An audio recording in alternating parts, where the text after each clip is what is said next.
오늘 나눌 하나님 말씀은 시편 119편 105절에서 112절까지 8절의 말씀입니다. 다 함께 읽도록 하겠습니다. 주의 말씀은 내 발의 등이요 내 길의 빛이니이다. 주의 의로운 규례들을 지키기로 맹세하고 굳게 정하였나이다. 나의 고난이 매우 심하오니 여호와여 주의 말씀대로 나를 살아나게 하소서. 여호와여 구하오니 내 입이 드리는 자원 제물을 받으시고 주의 공의를 내게 가르치소서. 나의 생명이 항상 위기에 있사오나 나는 주의 법을 잊지 아니하나이다. 악인들이 나를 해하려고 올무를 놓아사오나 나는 주의 법도들에서 떠나지 아니하였나이다. 주의 정거들로 내가 영원히 나의 기업을 삼았사오니 이는 내 마음의 즐거움이 됨이니이다. 내가 주의 율례들을 영원히 행하려고 내 마음을 기울였나이다. 아멘.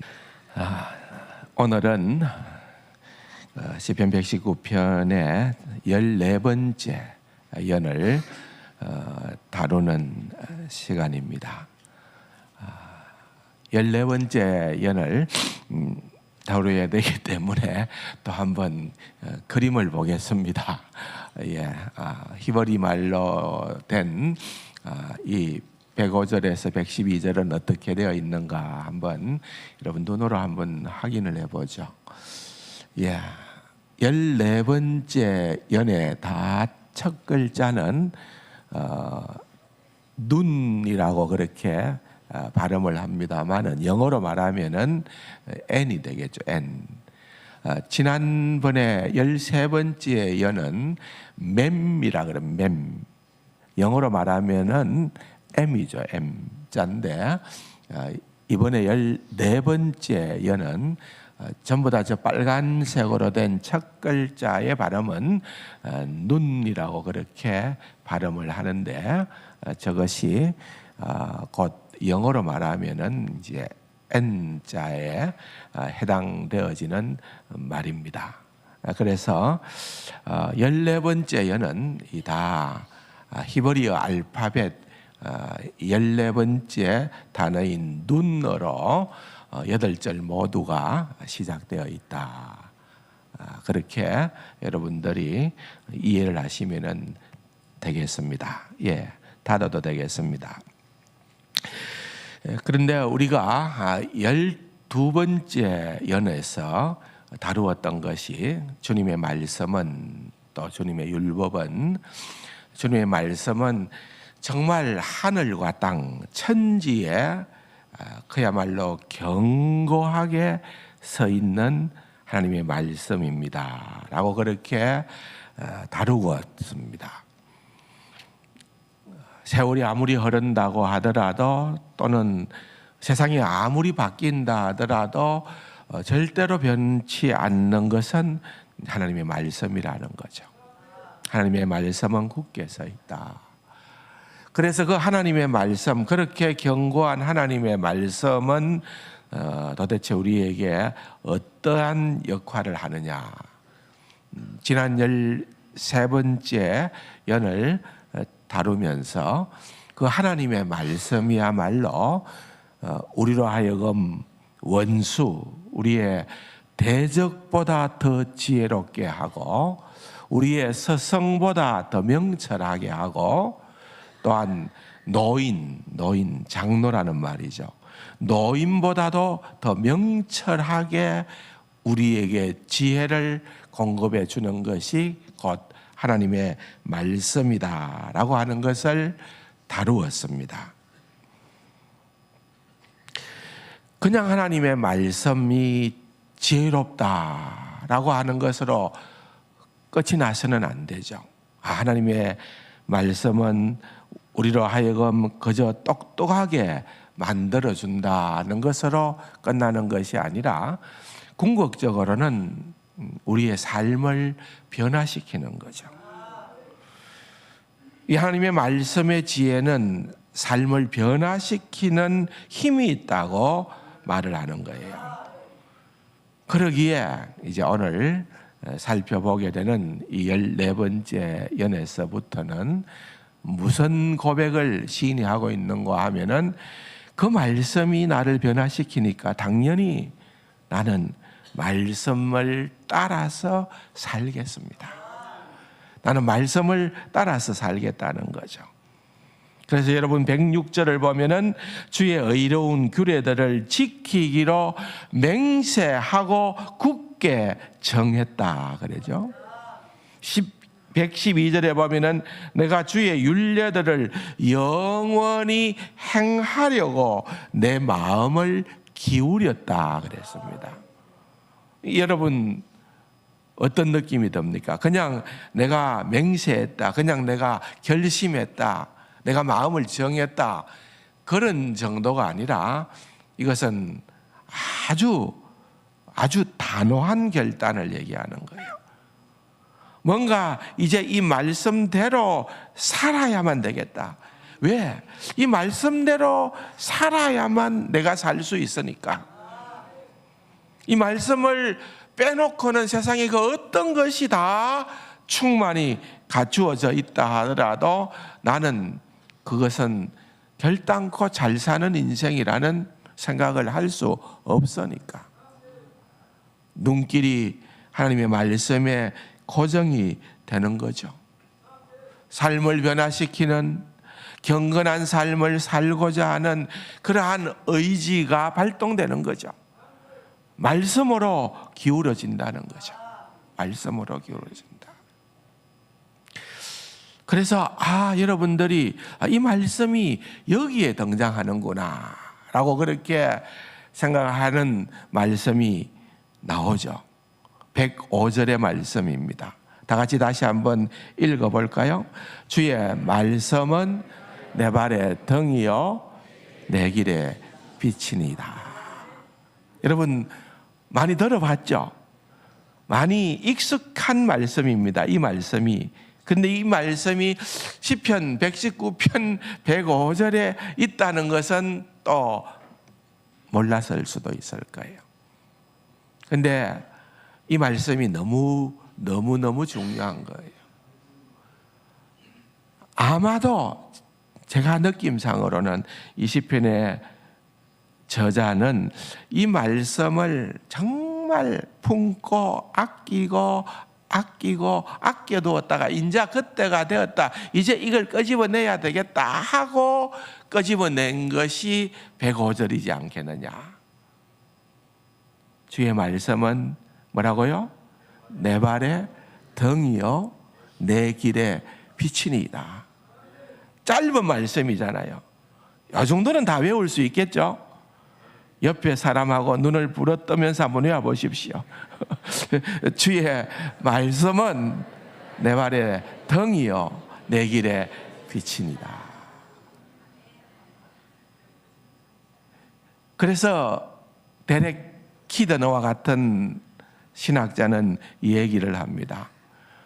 이 시편 119편의 최고봉, 가장 높은 봉우리라고 볼 수 있는 것이 바로 105편의 이 말씀이다. 이 말씀은 절정에 이르는, 시편 119편의 절정에 이르는 말씀이 바로 이 105절이라는 거예요.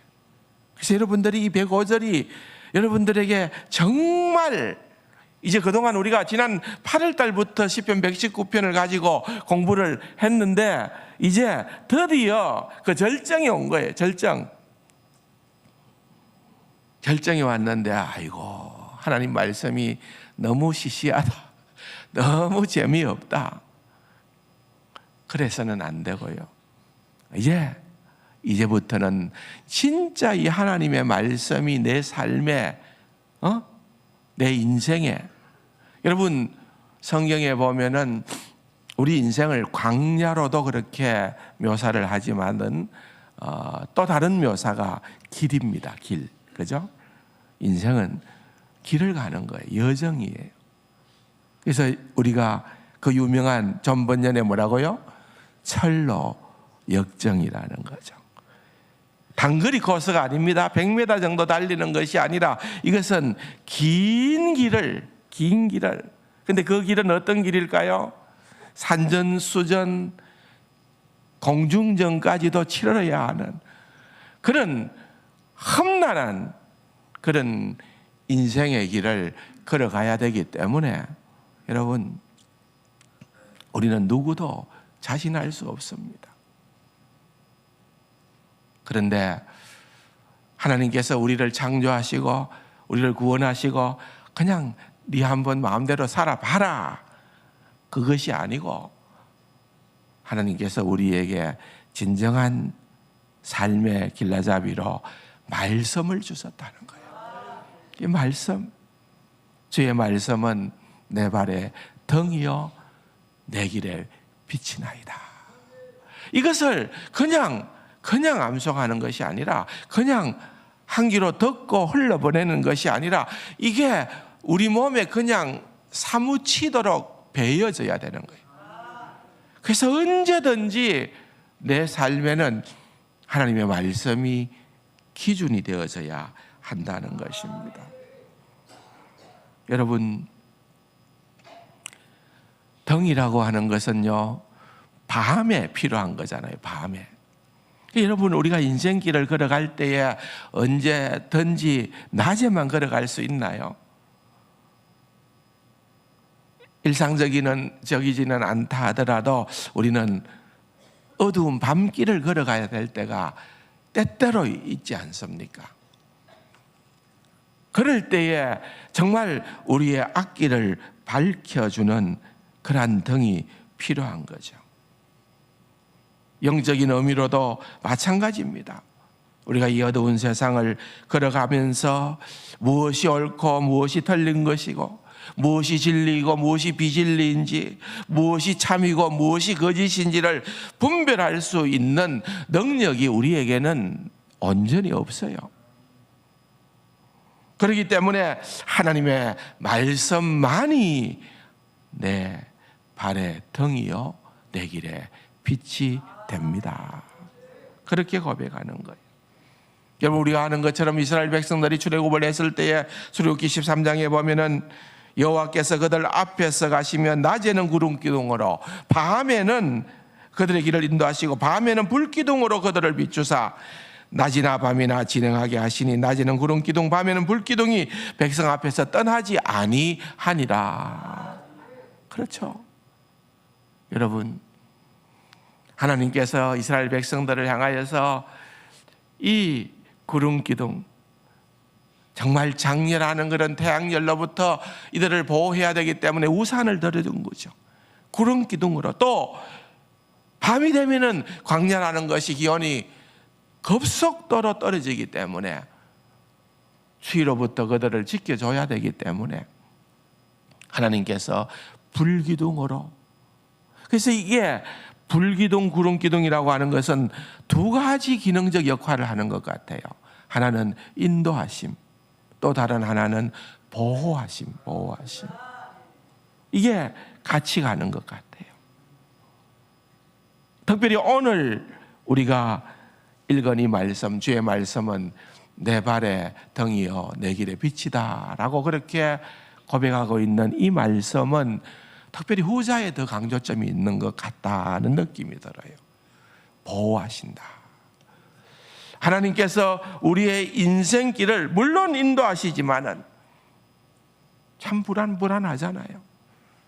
보호해 주신다. 어떤 분은 그렇게 얘기를 합디다. 우리가 걸어가는 길이 지뢰밭길과 같다. 여러분, 지뢰밭길 가보셨나요?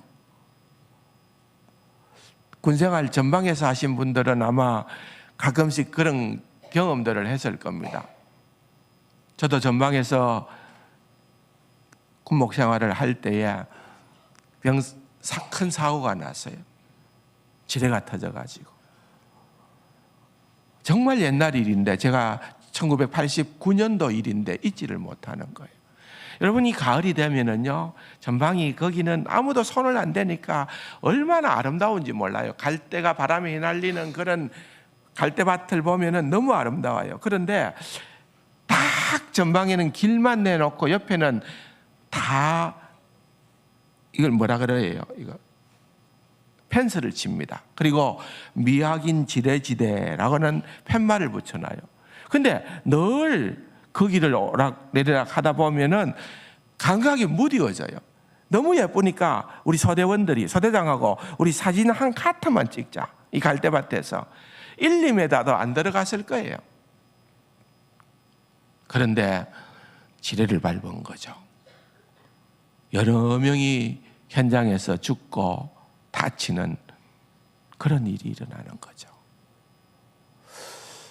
물론 지뢰 탐지기만 있었어도 훨씬 나았겠죠. 여러분, 이게 인생이더라고요. 우리가 실제적으로 한꺼번에 뭔가 우리의 삶이 다 끝나버리는 것이 아닐 때가 많기 때문에 우리가 잘 느낌이 줄어듭니다만은 우리 인생길이 결코 호락호락하지는 않다는 거예요. 어떤 물리적인 상해가 있는 것도 들어있지만은 오히려 저는 그것보다는 우리의 마음에, 심령에 그런 어떤 상처가 될 때가 너무 많다. 예? 상처 없는 사람이 누가 있어요? 별로 없는 것 같아요. 그래서 60, 70, 또 80 점점 나이가 들어가면서 건강한 생각을 가지고 살아간다는 것도 그 정말 보통 일이 아니에요. 너무 감사해야 될 일이에요. 심각한 우울증세, 여러 가지 인생의 힘든 고비들이 누구에게나 있다는 거예요. 여러분, 믿음이 좋다고 우울증이 안 올까요? 꼭 그렇지는 않은 것 같아요. 찰스 스펄전 목사님 같은 유명한 그런 대설교가도 일생을 살아가면서 그런 어떤 우울증으로 인해서 힘들어했던 그러한 삶을 고백하는 것을 전기를 통하여 보게 되는 겁니다. 여러분, 그러므로 우리는 언제나 주목해야 되는 것은 정말 캄캄한데, 너무너무 캄캄한데 빛도 없고 등도 없이 어떻게 한 발자국이라도 앞으로 나아갈 수 있어요?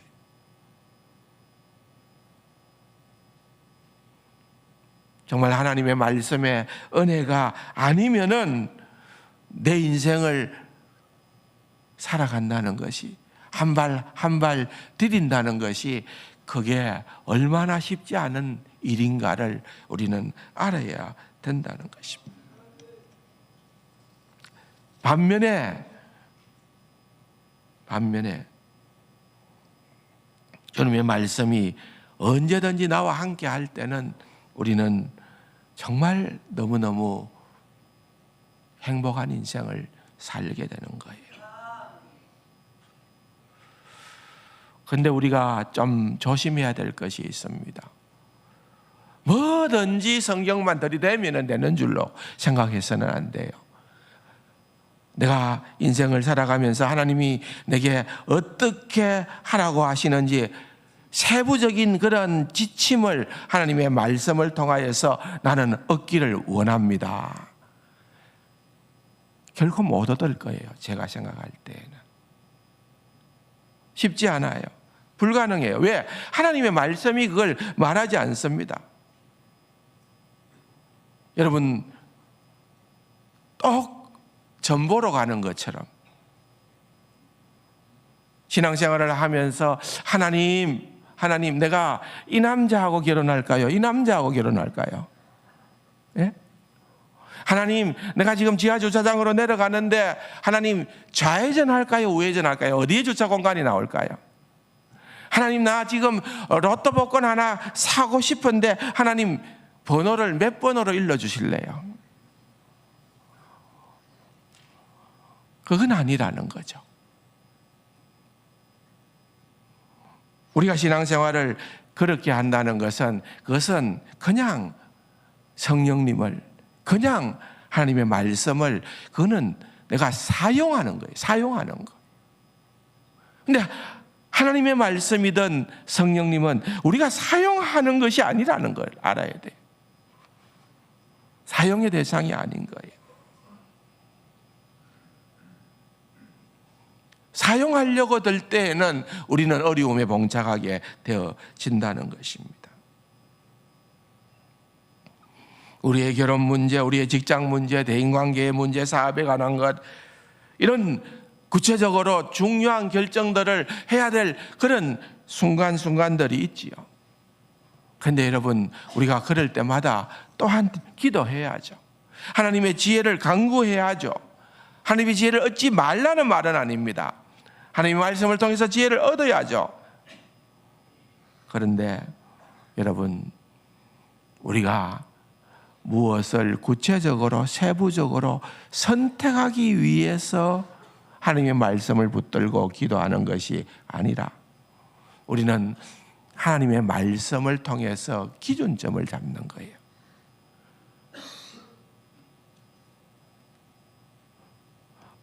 우리 안에 잘못된 동기들을 하나님 앞에서 걸러내는 그런 과정이 바로 드려야 되는 기도라는 거예요. 그럴 때 하나님은 말씀을 통하여 우리를 인도하시고 보호해 주신다는 것입니다. 어떤 분들은 그런 분들이 있잖아요. 아이고 진짜 죽겠다, 하나님 이번 한 번은 말씀하시소. 딱 펴는 거예요. 펴고 손가락을 찢습니다. 그거는 아니라는 거죠. 그건. 데렉 키드너라고 하는 분은 이 105절을 가지고 이런 말을 합니다. 시인은 직업을 선택하는 것과 같은 세속적 지침이 아니라 도덕적 선택을 위한 진리에 관심을 두었다 그랬습니다. 무슨 말입니까? 기본적으로 우리가 위험천만한 세상에서 어떤 도덕적 선택을 해야 하는가, 어떻게 우리는 하나님의 선하시고 기뻐하시고 온전한 뜻이 무엇인지를 분별할 수 있을까?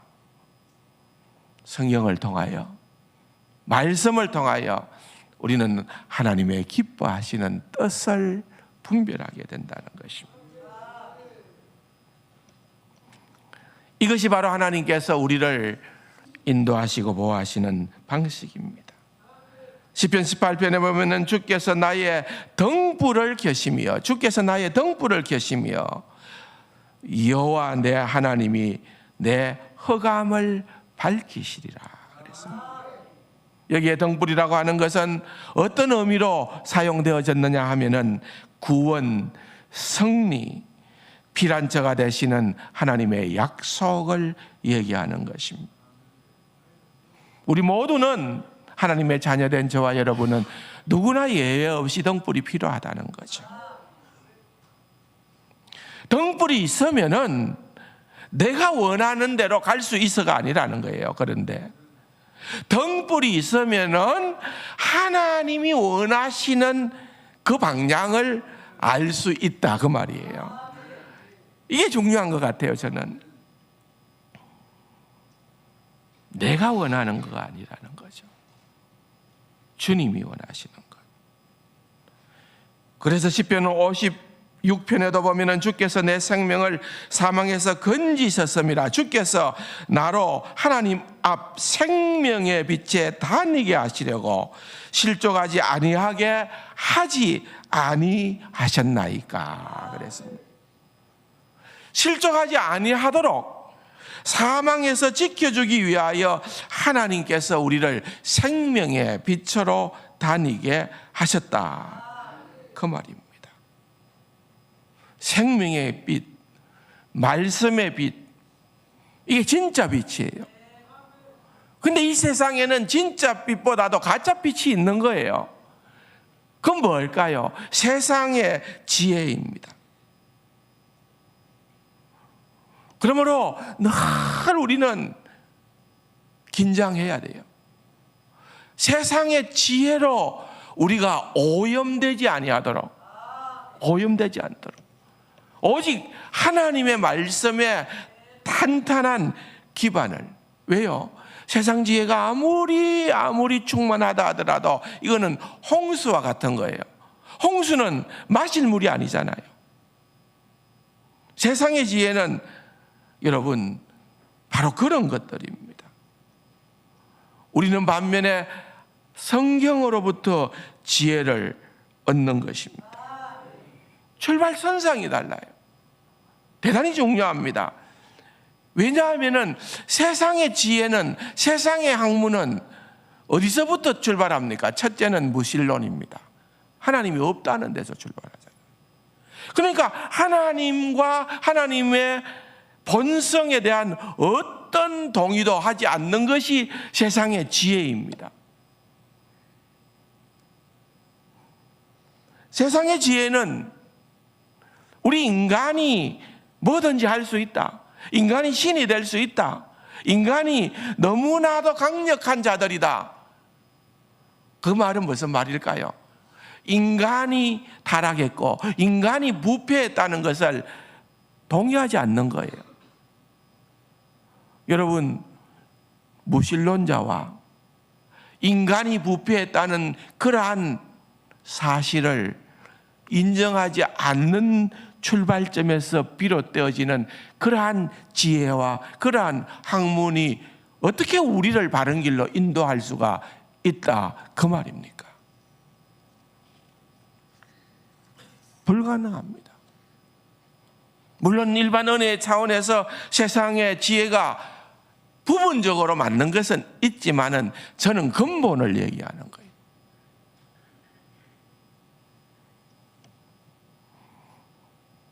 너무 다릅니다.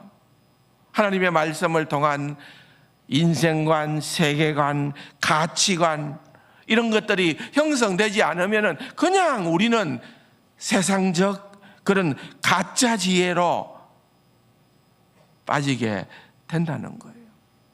여러분, 교보문고나 큰 서점에 가보십시오. 자기 개발 코너라고 하는 그런 부서를 가보면 얼마나 많은 책들이, 전문가의 책들이죠. 내놓으라 하는 사람들의 책들이죠. 꼽혀 있는지 모릅니다. 그런데 우리가 진짜 바른 말씀으로 확실한 인생관을 다져놓지 아니하면은 여러분, 우리가 어떤 책이든지 간에, 왜? 전문가가 썼으니까요. 어떤 말을 하든지 간에, 왜요? 전문가가 말하니까요. 그러니까 우리는 그 사람들을 맹목적으로 믿어버리고 그렇게 말하는 그것이 옳다, 그것이 진리다, 그것이 세상 사는 진짜 지혜다, 그렇게 착각하게 된다, 그 말입니다.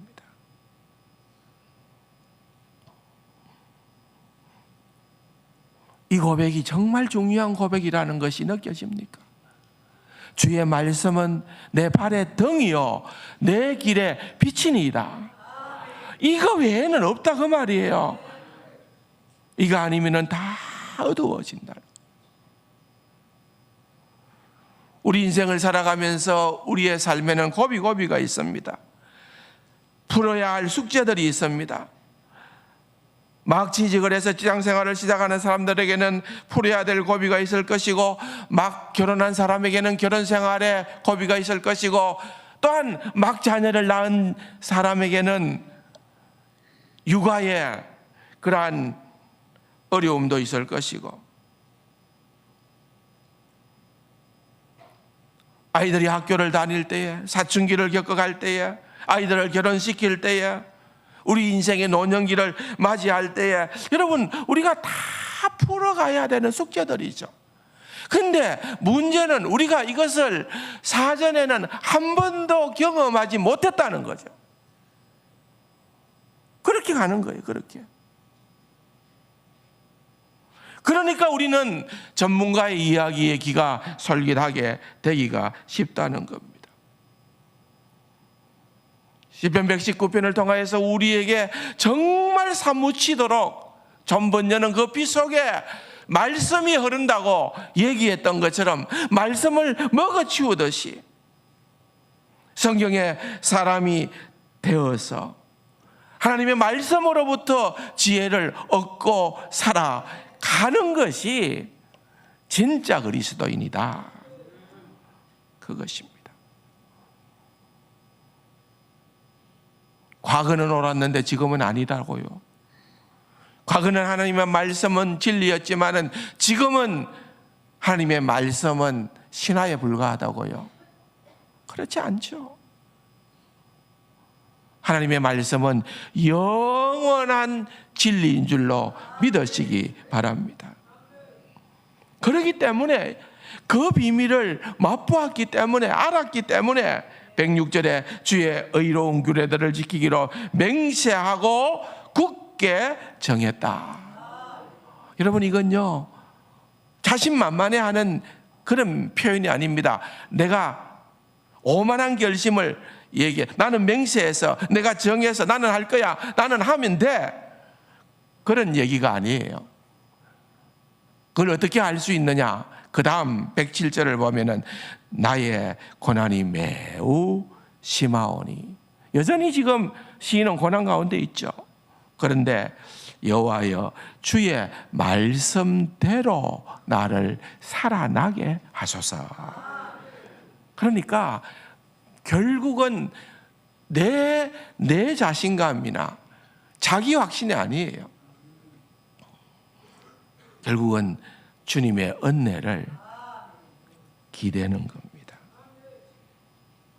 주님의 은혜를 기대는 거예요. 내가 각오합니다. 내가 결정했습니다. 내가 결심했습니다. 내가 맹세합니다. 하지만 주님이 그 말씀으로 나를 살려주셔야 내가 그걸 할 수가 있습니다. 우리는 결심을 해도 작심삼일이라 그러잖아요. 그 말이 괜히 있겠습니까?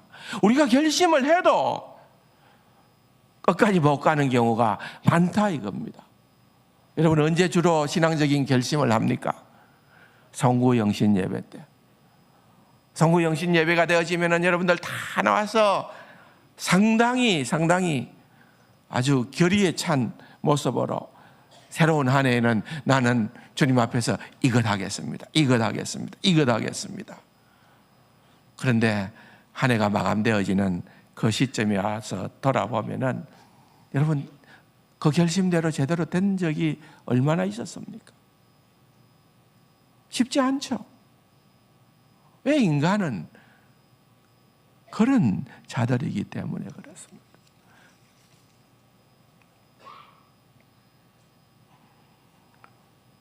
성경에 보면은 그런 인물들이 참 많이 등장을 하잖아요.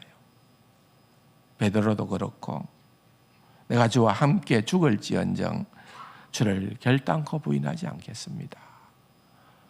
그게 거짓말일까요? 아니에요. 베드로는 진짜 그렇게 자신이 할 수 있다고 생각했겠죠. 그런데 인간은 한계에 부딪히는 거예요.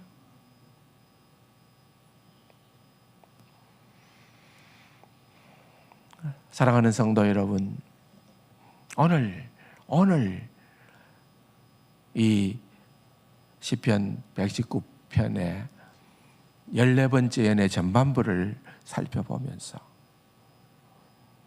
주의 말씀은 내 발의 등이요 내 길의 빛입니다. 여러분, 이게 정말 우리의 정말 머리에서 발끝까지, 우리의 영혼에서 심령 깊숙한 곳에까지 그냥 잘 박힌 못처럼 새겨지고 그것이 살아 역사하기를 간절히 소망합니다.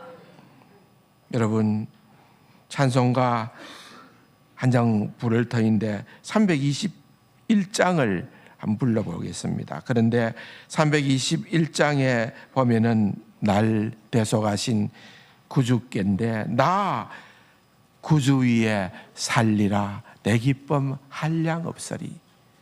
후렴부에 보면 그렇게 나오죠. 우리가 얼마나 이 찬양을 좋아합니까? 그런데 그 다음 절이 더 저는 눈길이 가는 거예요. 나 구주 위에 살리라. 그러면 내 기쁨이 한량 없으리. 내가 결단하고 내가 결심하고 그렇게 하는 것으로 되는 것이 아니라 내 갈 길 인도하소서. 내 구주 예수여. 그렇죠. 이게 진짜죠. 내가 할 수 있는 것이 아니라 주님께서 공급해 주시는 그 힘으로 이 찬양을 우리가 불러야 되지 않겠습니까? 다 같이 자리에서 일어나서서 320